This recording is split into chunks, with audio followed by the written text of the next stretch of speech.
12월 29일 금요일입니다. 사실상 올 한 해를 마무리하는 마지막 업무일입니다. 참 시끄러웠습니다. 정유년 2017년 한 해가요.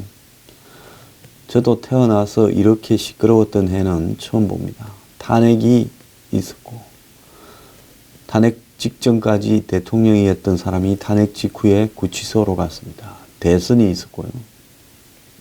또 대선 이후에 온 나라가 시끌벅적했습니다. 자, 아무리 개가 짖어도 기차는 갑니다. 자, 이 한 해가 이제 저물고 있는데요. 마무리 잘 하시고요. 뉴스 브리핑은 주말에도 찾아뵙고 1월 1일에는 제가 출근해서 또 뉴스 브리핑을 찍어서 여러분에게 가도록 하겠습니다. 자, 그동안 한 해 동안 후원해 주신 회원분 또 여러 가지 격려를 보내주신 분들께 감사를 드리고요. 내년에는 더 열심히 하겠습니다. 저는 이 뉴스 브리핑을 하는 것이 제 소명이라고 생각을 하고요. 어쨌든 뭐 여러 가지 좋은 조건은 아니지만은 최선을 다해서 제가 할 수 있을 때까지 이 뉴스 브리핑으로 사회를 계몽시키려고 노력을 해보겠습니다. 그동안 한 해 도움 주신 데 감사드립니다. 자, 금요 칼럼 문 정권의 마카파 포퓰리즘 2018년에 제동을 걸려면 맹목적이고 무지한 현재의 보수로는 안 된다 하는 이야기를 금요 칼럼으로 하겠습니다. 제가 금요 칼럼에서 올 한 해 동안 우리 사회의 여러 가지 문제들에 대해서 많은 이야기를 했습니다. 특히 보수 진영의 변화를 강력하게 촉구했습니다. 사실은 지금까지 이렇게 온 부분에 대해서 이건 보수 진영의 탓입니다. 보수의 정치 지도자들, 보수의 국회의원들, 보수 단체 하는 사람들, 보수라고 생각하는 성향을 가진 언론, 우리 사회의 지도층 전부가요. 썩어 문드러진 결과 저런 마카파들에게 정권을 넘겨주고 지금 나라가 이 꼴이 되는 모습을 목도하고 있습니다. 이건 누구한테, 누구 탓이라고 이야기를 하겠습니까? 전부 내 탓이요, 내 탓이요 해야 되는 문제라고 보고 있습니다. 가만히 지켜보니 업그레이드 됐다고는 하지만은 하는 수준이 발바닥입니다. 제가 뒤에 이야기를 하겠지만은 임종석 특사 의혹에서 결국 저 문제가 핵 폐기물 문제가 등장할 거라고 예측하지 않았습니까? 핵 폐기물 문제가 어제 등장했습니다. 자, 일본과의 관계를 거의 극단적으로 몰고 가는 위안부 합의 무효를 사실상 말했습니다. 이제 아베는 평창올림픽에 오지 않겠죠. 자, 일본과의 관계를 깨서 한미일 동맹체제를 와해시키겠다고 중국에 한 약속을 지키려고 하고 있습니다. 제정신이라면 저렇게 하면 안 되겠죠. 자, 개성공단을 다시 부활시키려고 개성공단 문 닫는 과정에 박근혜 전 대통령이 지시했다고 까발리고 있습니다. 심지어 현충사에 박정희 대통령 현판까지도 떼야 되니 어쩌니 하고 있습니다. 이 마당에 법무부 장관, 행안부 장관, 검찰총장, 경찰청장이 4명이 손을 잡고 1987이라고 87년 민주항쟁이라는 그 사건을 그린 영화를 공동 관람을 했습니다. 이 자들은요, 1년에 무슨 택시 운전사부터 시작을 해서 거의 영화를 가지고 국민을 계몽을 시키고 있습니다. 택시 운전사 같은 경우에는 노인 어른들을 단체 관람을 곳곳에서 지자체 단위로 시키기도 했습니다. 자, 이런 일들이 곳곳에서 벌어지면서 결국은요, 역사를 새로 써서 자신들의 역사에 대해서 동조하지 않는 사람, 이런 사람들은 역사에서 루저, 패배자로 제거해버리겠다라는 생각을 가지고 있습니다. 자, 좌파 언론이 쓴 제목에 보면 집값도 못 잡는 게 촛불혁명이냐. 2008년에 미국의 글로벌 금융위기가 서브프라임에서 터져버리지 않았느냐. 자, 지금 중산층까지도 집 문제로 고통을 겪고 있는데 누가 미친 집값을 부추기나.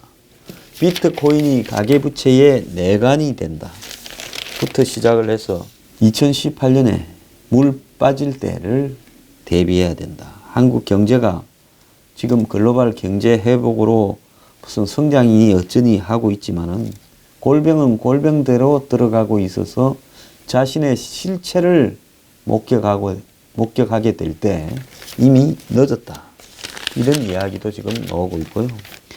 태양광을 이 정부가 무슨 90조 이상을 들여가지고 앞으로 무슨 이 주요한 발전원으로 쓰겠다는데 집, 땅 가진 사람이 더 이득을 받는 이런 행동들을 왜 하냐.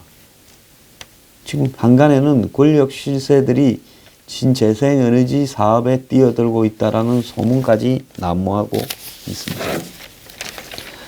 자, 오늘 아침에 보면 이 거대한 자해극을 언제까지 계속할 건가 하는 조선일보 칼럼이 있었는데요. 실력이 안 되는 것은 어쩔 도리가 없지만은 더 잘할 수 있는데 스스로 발목을 잡고 자해하는 현실이 안타까울 뿐이다. 자, 이렇게 이야기도 했습니다. 그러면서 거기에 뭘 이야기했는가 하면 10년간 8조 원을 북한에 준 거. 자, 현물 빼고 달러 현금만 3조 원이 넘는다.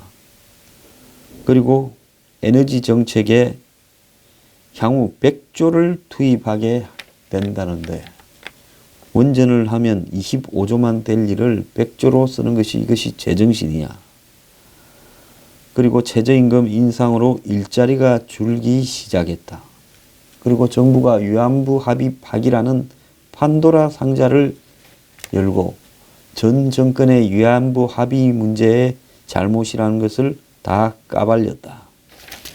이렇게 이야기를 하고 있습니다.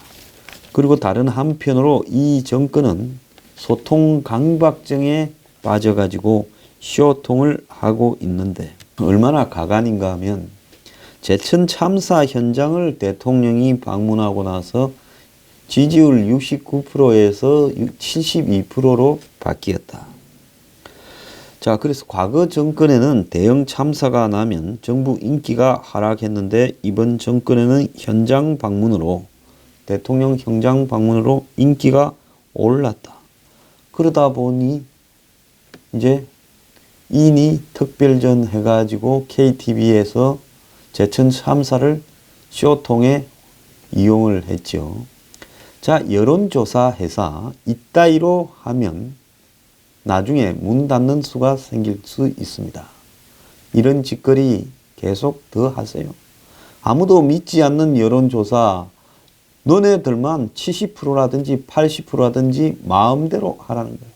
왜 72% 이야기를 하냐는 거죠. 그냥 90%라고 하라니 90%. 안 그러면 북한처럼 99%라고 하는 게 좋지 않겠나 하는 생각을 합니다. 여론을 빙자해서 여론을 조작하는 자들도 나중에 적폐로 청산을 해야 될 거라고 보고 있습니다. 자, 이 정권은 바 상대로 장사하는 정치를 하고 있습니다. 그러면서 누가 더 잘하냐 경쟁을 하는 게 아니라 야권과 누가 더 실수를 안 하냐는 그런 경쟁을 하고 자빠졌는데요. 전 국민을 정오와 보복의 화신으로 만들어가고 있습니다. 이쪽에서 그러니 또 그쪽을 싫어하는 사람도 정오와 적의와 보복의 화신으로 변하고 있습니다. 바가 아닌 사람은 국민의 자격도 없게 만들고 있습니다. 자, 그런데 이런 정권을 만들겠다고 촛불 들고 길거리에 나간 분들이 많습니다. 그분들은 지난 박근혜 정부에 대한 여러 가지 잘못을 질타하는 순수한 마음들이 대부분이었겠지요.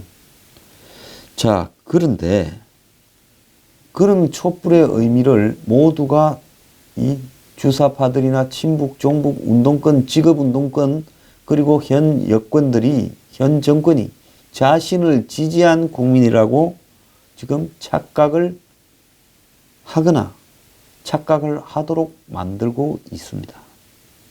그래서 보수가 괴멸되고 70% 이상의 지지를 받는 이 정권은 촛불에 의한 직접 민주주의의 결과로서 탄생했다라고 이야기를 하는데요. 자, 그러다 보니까 다수의 처음 촛불에 참가했던 국민들이 탄핵 이후에 참가하지 않게 되면서 자신들만 남게 되었죠. 근데 대중은요, 거의 양은 냄비처럼 싸늘합니다. 금방 달아오르고 금방 식습니다.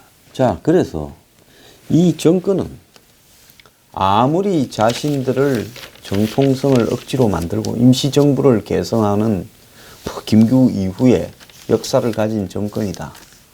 또 떠나가서 청산하지 못한 친일과 과거사를 다 독재를 청산하고 반민주도 청산하겠다.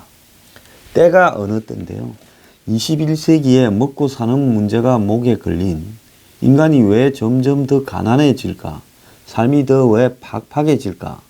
이런 문제를 고민을 해야 될 시점에 일제시대까지 거슬러 올라가서 지금 정통성을 따지고 적폐를 이야기를 합니다. 나중에 이제 조선시대까지 거슬러 올라가기까지 얼마 안 남았어요. 지금 일제시대 적폐 이야기 하지 않습니까? 임시정부가 대한민국 건국이다 하면서 한마디로 나머지는 친일파들이라고 규정을 해가면서요. 그래서 지금 친일파 청산 차원으로 위안부 합의하기까지 하고 자빠졌습니다. 그렇게 일본을 미워하는 사람들이 어떻게 52년까지 전쟁을 해서 수십만을 죽였던 중국에 대해서는 저렇게 친중인가? 그리고 52년까지 같이 대한민국 국민들끼리 죽였던 북한, 6.25 남침을 했던 북한에는 저렇게 우호적인가? 이런 부분을 봤을 때 이 대한민국의 종북 좌파들이라는 인간들의 실체는 그야말로 저는 집단적 정신병을 앓고 있는, 한마디로 과거의 자신들의 운동권 시대에 고착된 사고에서 한 발도 벗어나지 못하는 이 기억 상실증 환자들이라고 봅니다. 80년대 초반부터 30년 동안을 한 발짝도 나가지 못하고 그 시대에 갇혀있는 정신병자라는 거죠. 우리가 가끔 영화를 보면 자신이 최상으로 살았던 그런 시기에 이 딱 고착되어서 미친 사람이 있습니다. 내가 옛날에 잘 나갔는데 어쩌는데 하면서 지금은 다 망해서 쪽박을 찾는데도 과거에 자신이 상류층으로 살던 왕족으로 살던 시기에 딱 그 시기에 맞춰서 미친 사람들이 있어요. 저는 지금 이 정권을 끌고 가고 있는 운동권을 보면서, 대통령부터 다 운동권이에요. 저는 문 대통령이 이렇게 운동권인 줄은 이번에 되고 나서 알았습니다. 그냥 운동권의 정서를 좀 가졌지만 그동안 운동권으로 살아오지 않았기 때문에 실제로 저 사람이 무슨 운동에 관한 큰 의식이 있었겠느냐. 다만 주변에 운동권이 많기 때문에 그런 사람들의 영향을 받을 수는 있겠지만은 그래도 사람이 그렇게 이렇게 운동권의 과격한 모습을 보이지는 않았기 때문에 그래도 적절하게라도 좀 줄을 타고 갈 가능성이 있지 않겠느냐 하는 그런 생각도 해봤습니다. 그래서 나라를 저렇게 망치겠냐는 생각도 했어요. 근데 알고 보니 대통령 스스로가 운동을 하지 않은, 학생운동을 하지 않은, 사회운동을 하지는 않았지만 실제로 속은 더 운동권인 사람들이 옛날에 좀 있었어요. 뭐 대학 다닐 때 두어 번 잡혀갔다 하지만 그때 뭐 그런 거는 별 경력도 아닙니다. 그리고 그 이후에 비운동권으로 살아왔기 때문에 뭐 부산에서 뭐 민변이 여전히 했지만 사실은 운동의 역사에 부산 지역에 문재인이라는 이름이 크게 드러난 적이 없는 사람입니다. 있었으면 저도 알았겠죠. 그랬던 사람들이 그렇게 속을 감추고 있다가 대선 때 공약부터 좀 이상하더니 이제는 완전히 본질을 드러내고 내 마음대로 해보겠다고 나서고 있습니다. 자, 그렇다면 이걸 제동을 걸려면 어떻게 걸어야 되냐? 기본적으로 이 제동은 현재 걸 수 있는 사람들은 보수 국회의원들밖에 없습니다. 그럼 그런 보수 국회의원들이 어떻게 제동을 걸어야 되냐? 그야말로 국회에서 안보와 경제가 무너지는 부분을 막기 위해서 최선을 다해서 싸워야 되겠죠. 자, 그리고 보수 언론들이나 보수 단체들이나 보수를 자처하는 이데올로그들, 오피니언 리더들이 싸워야 될 건데요. 솔직히 박근혜 정권이 무너지면서 이 보수 핵심층들이 다 무너져 버렸습니다. 왜 다 무너져 버렸느냐? 이 사람들은 대부분이 이명박 아니면 박근혜 두 사람의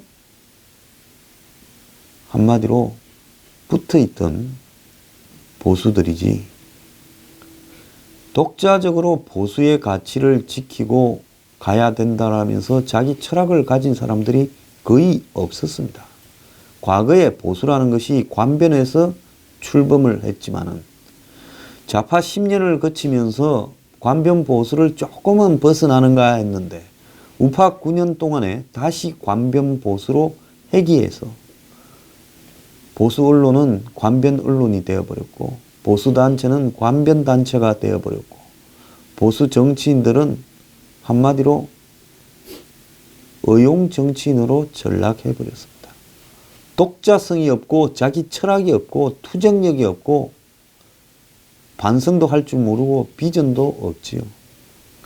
자, 한국당이 제2혁신위를 만들고 신보수주의를 선언을 했는데요. 저는 이걸 보고 유석춘 교수가 하던 그걸 또 하나 했더만은 이번에는 유석춘에서 김용태로 제2혁신위원회를 만들어가지고 바톤 타치를 한답니다. 유석춘의 보수혁신위원회가 뭘 혁신했는지 아무것도 모르겠고요.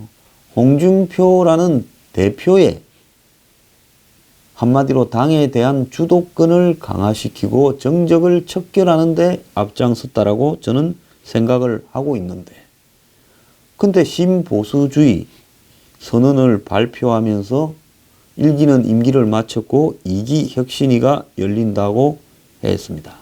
그런데 이들이 과연 1기 혁신위원회, 2기 혁신위원회라고 하면서 뭔가를 혁신을 할 자격이나 능력이라도 있는가에 대해서 저는 의문을 가집니다. 전 유석춘 교수라는 분을 개인적으로 잘 알지요. 좋으신 분입니다. 그렇지만은 그가 혁신을 했다라고 저는 생각하지 않습니다.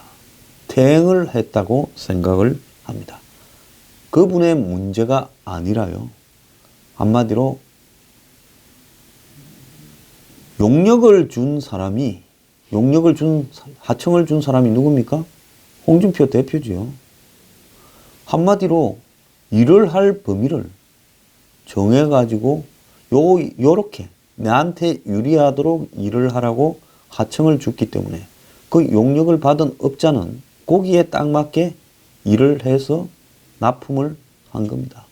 그러니 애초에 쇄신이니 혁신이니 반성이니 성찰은 오갈 때 없었던 거고, 그 다음에 더 나아가서 비전이나 변화를 제시할 수도 없었던 거죠.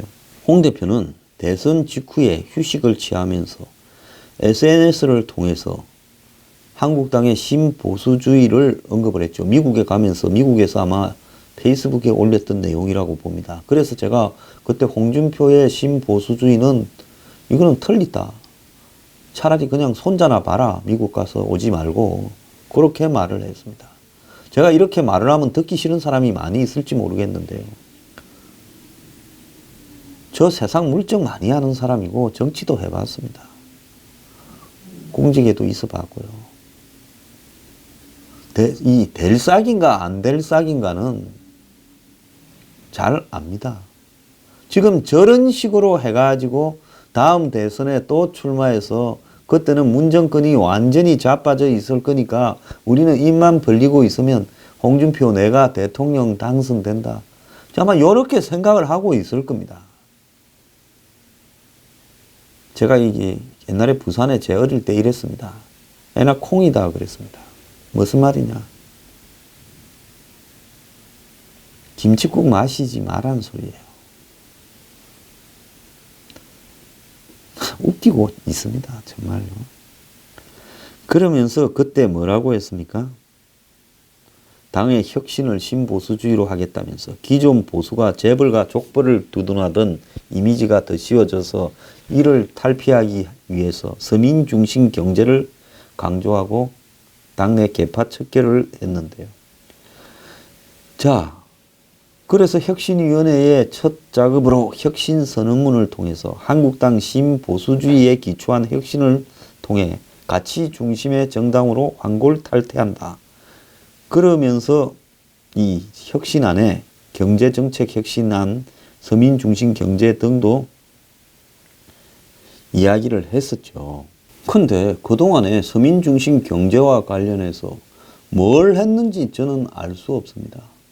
정말로 한국당의 홍 대표부터 지도부가 서민의 삶에 대한 애착과 이 독거 노인이나 빈곤층 노인들, 그리고 청년 백수와 실업자, 돈이 없어서 결혼을 하지 못하는 사람, 집이 없어서 한마디로 시달리는 사람, 직장이 없어서 고통받는 사람들을 위해서 정치가 해결을 할 수는 없지만 애정 섞인 시선으로 그들에게 다가가고 그들의 삶을 지금 웰빙 한국당들이 이해를 했는가에 대해서 저는 의문을 가지고 있는데요.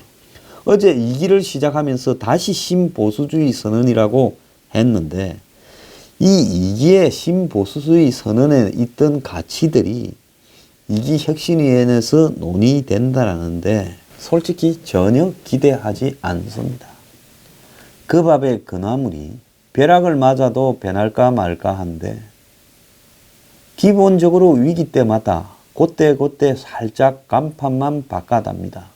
지독실이 맛없다고 소문이 난 안티 맛집인데 저거들만 원조 맛집부터 시작을 해서 원조 맛집, 또소 맛집, 새로운 맛집 해서 하면서 간판만 바꿔달면 다 손님들은 압니다. 저 집에 가면 맛 더럽게 없다.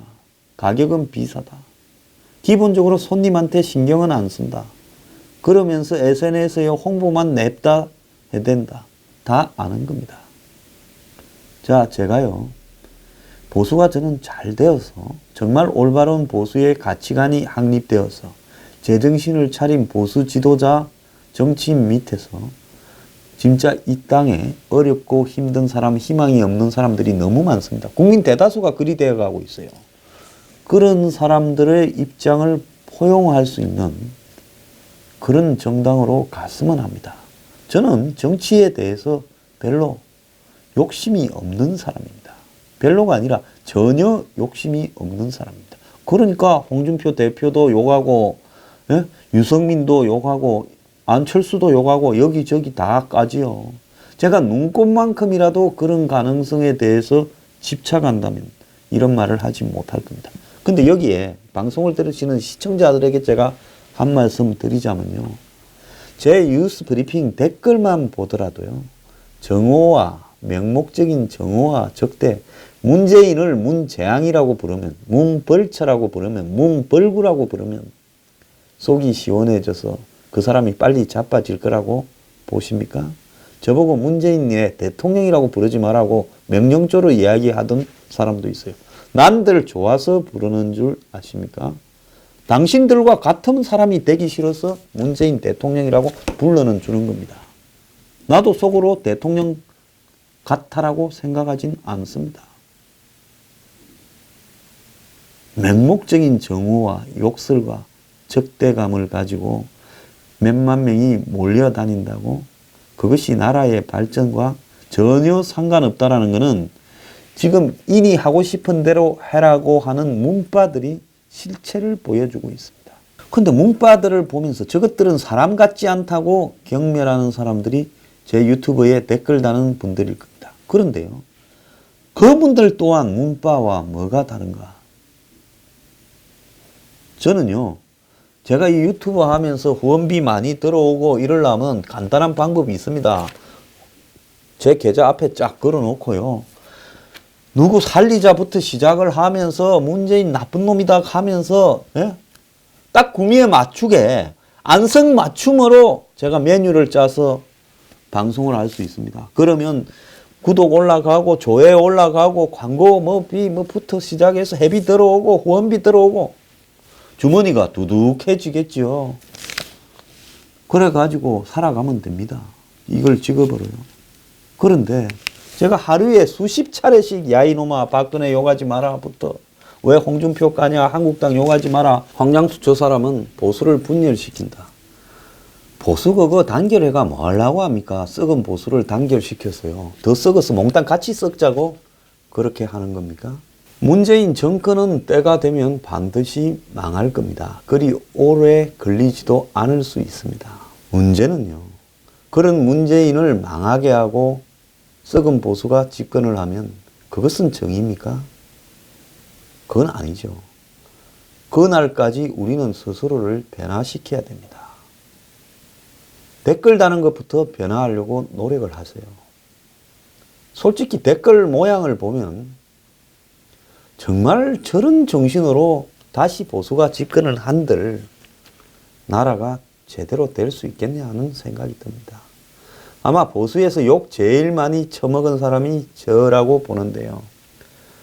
진짜와 가짜를 구별하지 못하는 사람이 그렇게 많다 보니까 그렇게 욕을 한다고 생각합니다. 욕하고 정오와 적대를 드러내고 맹목적이고 무식하고 무지한 그런 사람들이 결국 문정권이 무너지고 또 보수 정권 잡았으니 우리 표 마음대로 하라고 하면 그것도 정의입니까? 그게 정의라고 생각하십니까? 저들이 미워서 저들하고 했던 내용을 똑같이 복사해서 하면 그것도 정의가 아닌 겁니다. 그래서요, 저는 문정권의 막가파식 파퓰리즘이 2018년에는 반드시 제동이 걸려진다고 생각을 합니다. 그런데 중요한 것은 제동이 걸리는 게 중요한 게 아니라 보수가요, 스스로 비정상의 정상화가 되어야 됩니다. 우리 스스로 저들을 닮지 말아야 문정권의 몰락이 보수의 성공이 되는 것이지, 그러지 못하면 동반몰락이 되는 겁니다.